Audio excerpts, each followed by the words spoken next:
Our team coverage continues right now along the shoreline as well, where the wind also caused problems in Old Saybrook tonight.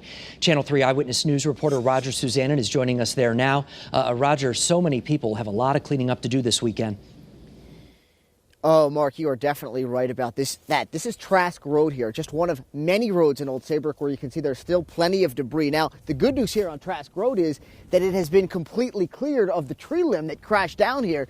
And you can see it certainly was a big one. And according to the chief of police, about a dozen huge trees, or at least big tree limbs, crashed down, creating all kinds of drama, all kinds of debris for homeowners here. The good news, though, is despite all of these issues, this thing could have been much, much worse. We've seen this tree, with the windstorms before, bending, and he looked out and saw it, and he called me right away. Eric Griswold's cell phone rang seconds after this massive tree toppled over onto his house on Hill Street. His neighbor sounded worried. He was nervous. He heard, like I said, he heard some cracking sounds, and wasn't sure. The tree landed smack dab on Eric's roof, but somehow didn't cause any serious damage. Sure, he'll have to fire up his chainsaw to clear this sucker, but he's never been so happy to have a weekend of yard work in front of him. There's a mess here. It'll be probably about a half day, but we'll get it done. This tree is one of about a dozen that fell in Old Saybrook. A limb glanced off a home just a few doors down from Eric's place, but didn't cause any damage.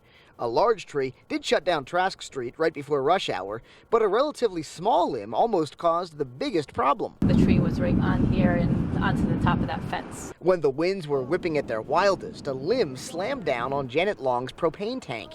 Neighbors heard the crash and then a hiss. I did receive a call from a neighbor saying you need to get home. There's a tree hit your propane tank and it's leaking. Firefighters had to evacuate Janet's home and two of her neighbors while the line was repaired. Janet and her daughter Sydney are just glad people heard the leak and that this crazy day full of wild wind and toppled trees is finally over. Could have easily gotten out of control, but I'm glad that everybody's safe now. I think everybody is agreeing with Sydney tonight. And by the way, I spoke with Police Chief Michael Sparrow here in Old Saybrook after really the worst of this storm. And he told me the good news, of course, no injuries reported and no significant damage reported, but a whole lot of cleaning up to do this weekend. Reporting live in Old Saybrook, I'm Roger Suzanin, Channel 3 Eyewitness News. Okay, no injuries. That's the good news, Roger. Thank you very much.